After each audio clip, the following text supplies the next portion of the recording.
she didn't want Chris to see his uncle like this. So French just basically kept asking her, like, like about 3 times. He's like, I don't think it was back to back, like, let's call Chris, let's call Chris. He was like, periodically we should tell Chris if what's going on. So on the third time he did that, Lana like yelled at him, like, stop it, no, we're not gonna tell him. So, That's she crazy. was like, That's very unusual yeah, behavior. Yeah. yeah. So he was like, whoa. So he was like, all right. So he just basically stopped asking her, and then he walked upstairs and called his cousin on his own without her permission, because that's my uncle. Why do I need your permission in the first place? You Yeah. know, you're lucky I even asked you. Then, so when he called Chris, Chris called Steve's sister Rosie, and told her what happened. And later on, Rosie told everyone that she'd basically been worried about Steve already, because she hadn't been able to reach him for like 3 days, which was really unusual. She called him for like 3 days, but he never called her back. And Steve is totally not like that. He keeps his family in the loop. If he misses a call, he immediately calls them back. And like I said, he always has his phone on him. So this is like all out of character. Um, so then when Chris, the other nephew, he came to the house, and he went and comforted Lana, as everybody's been doing. Hmm. And she told him that she needed him to help in organizing like Steve's affairs. And so Chris was like, yeah, sure, yeah, anything, obviously, of course, I'm here for you. He said, well, the first thing we need to do is find his will. We definitely need to find his will, and that basically will tell us what Steve's wishes were in terms of if he should be buried or cremated, because you're saying cremated, but we don't know what his wishes are. But in his will, it'll tell us whether we should bury him or cremate him. And then Yeah. Lana looked at him and she was like, oh, well, there's no will. And Chris was like, no, no, no, no. I know my uncle. There's a will. I've seen the will. He showed me the will. He had actually asked him to be the executor of his will. And so Wow. when Chris says this, Lana stands up and said, I said there is no will. And then she just went in the house. So it's just Oh, all she's a crazy meanie behavior. pants. Did Dude, they? I thought they described. I thought they gave her a description, and I thought she was a nice. She was pretty nice. I mean, like you said, you can't be a nurse and be a jerk. So they were both just nice people. She goes to Bible study. I just thought that she was more tolerable than that. It just seems like she's the opposite of the picture that we're getting. You that know, they because I initially mean, painted people. of her.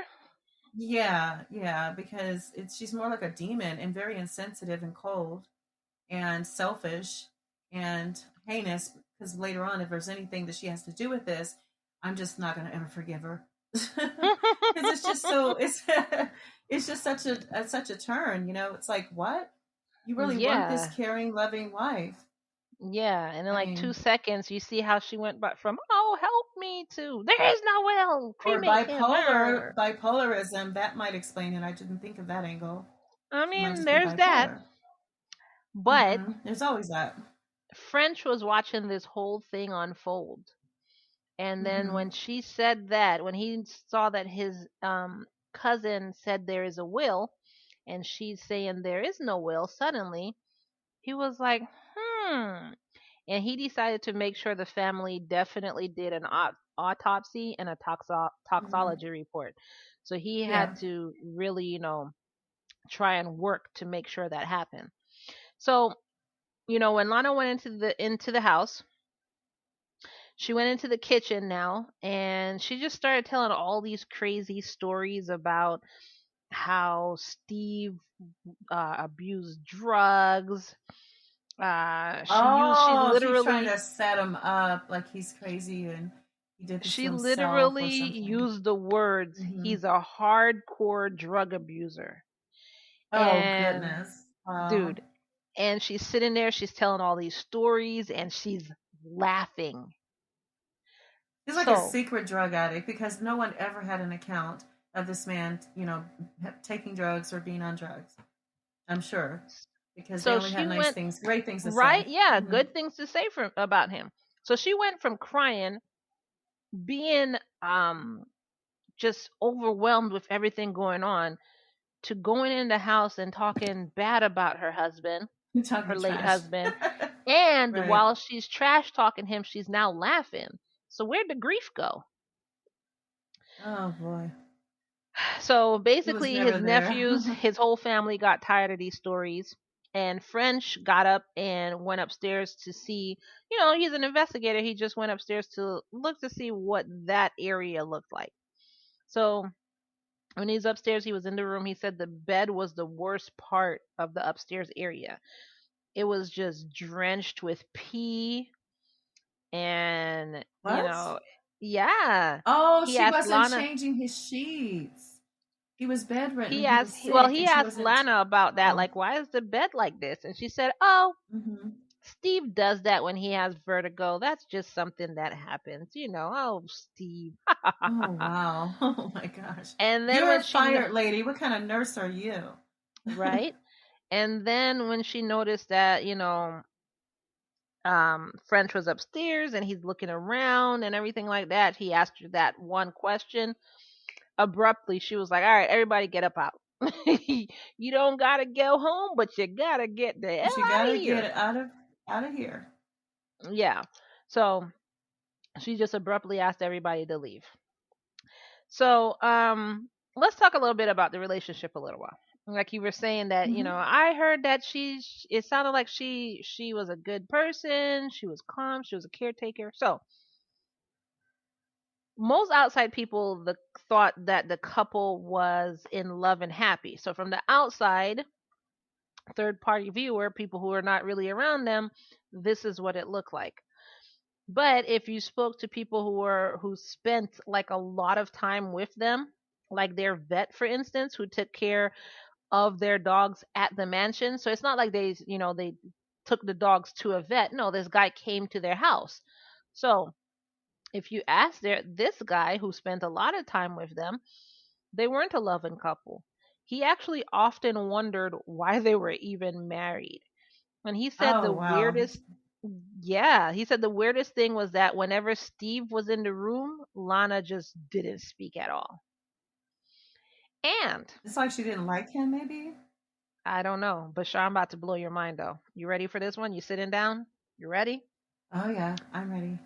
So 2 years before this incident happened, another weird thing happened in their bedroom. I mean, Ooh, weird kinky weird sex. stuff. I know, right? I was about to say weird stuff happens in the bedroom all the Where can time. it get? But it was not that. Lana said, now get this. She accidentally shot Steve in the head with a crossbow while he was asleep.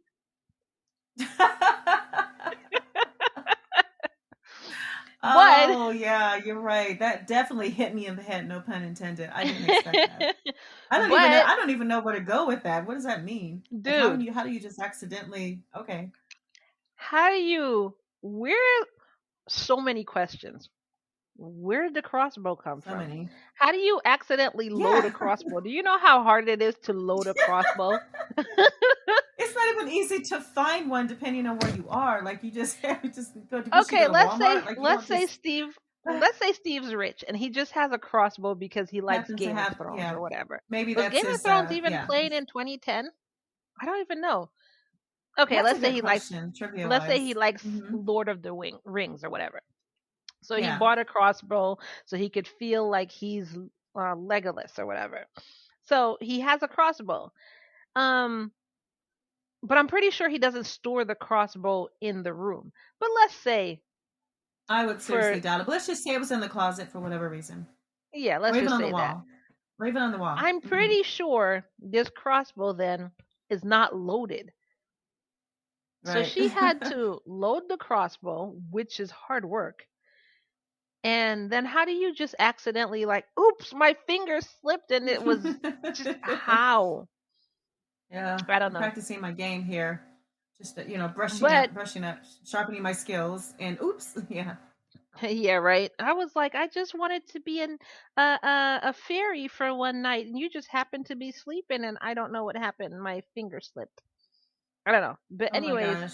Well, There was well, how no does she get away with this? Is a Well, better that's what I'm question. about to Like, I say. mean, Yeah. Yeah, there hmm was no police report because even Steven said it was an accident. And his injuries were just like really minor. And so no hmm, police report was ever filed and nothing ever happened. And that was it, no harm, no foul. Okay, dude. that's And crazy. then and then on top of all of that, 2 months before he died, Stephen had told Chris, which Chris is his nephew, if you remember, Stephen had told Chris that his marriage was in trouble. And he told Chris that Oh, he wasn't happy. He wasn't as happy as he thought he was going to be in this marriage. So, right. Well, that's half of us out there, but okay. You think about yeah, well, it's a blanket statement to in America. Like, "Yeah, I'm not as happy as I thought I was going to be. yeah, But but it you don't doesn't be mean like, you're yeah, well, having let's, problems, though. But it doesn't yeah. mean you're having problems. That doesn't But give that away. It he just did means that say, you're. he thought his marriage was on the rocks. Everything that I just said just paints a picture of what the relationship was really like. So if you were a person on the inside, you got to see what the relationship was really like. If you were a person on the outside, then it looked like they were very loving and Lana was very caring and Steven, I'm not saying Steven didn't care about her, but on her side like she was very loving and caring and like there was no issues. So, Hmm, I can that's just imagine a that. picture of the relationship. So anyway, so back to the present. So on Sunday, which was the day after Stephen's death, Chris, which is a nephew, and his wife planned to help Lana find Stephen's will.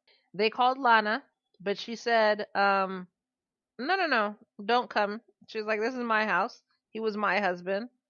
I'll handle everything." And then she just hung up on them. So she was just basically now Mm. like, no, they're like, we're coming to help you. We'll help you find a will so we could figure out what Uncle Steve wanted. And she was like, no, this is my house. This is with my husband. I'll do it. Click. And Okay, so then you lost me. I thought that she asked for help to find his will. That she was asking for assistance. Why would they volunteer to assist her with finding his will? I don't understand that. Why would she anyone do asked that? for assistance in the beginning. She said she needed his Oh, help. she And did. then Okay, got it. And then, when he hmm, mentioned the will, like let's find his will and see if he wanted to be buried or cremated, and that's where she was like, everybody get away from me, no. oh yeah, that's right. Okay, Yeah, that's when she first her third meltdown. Yeah. Okay, got it. exactly. Oh So my god, they found out that crazy. Lana had scheduled the cremation with the coroner for the next day. So that was what, like 3 days after he died or something like that. So the next day after Hmm. that, she had scheduled a cremation with the coroner. And so the family basically had to rush and fight. And it's a good thing that there is, an investigative cop in there, because they really wanted to get the autopsy and a toxology test done. And I think because French was an officer, the coroner went ahead and agreed to this. So they agreed to this even though Lana had scheduled the cremation. So she had scheduled the cremation without telling them that it was a definite thing that was going on. And so they worked with the office to say, "Hey, okay, she wants a cremation. We can't stop that, but in the meantime, can before you do it, can you do an autopsy and a toxology test?" And the coroner said yes. Now there's no notes onto as to why the coroner said yes, but I'm just guessing it's because French was a cop. And the best part of all of this is Lana doesn't know. So they did the autopsy, and you know what they found when they did the autopsy? It was not a heart attack. A duh. No, not a heart attack. Okay. So, yeah, when they looked at the chest, they looked at the heart and the lungs, and there was basically nothing suspicious in the autopsy. So they didn't find any lung damage, any heart damage, so he didn't have a heart attack. But remember, I said he had a toxology report too, or Right. toxology I'm test. curious about that. Hmm. Yeah. So when they did a toxology test,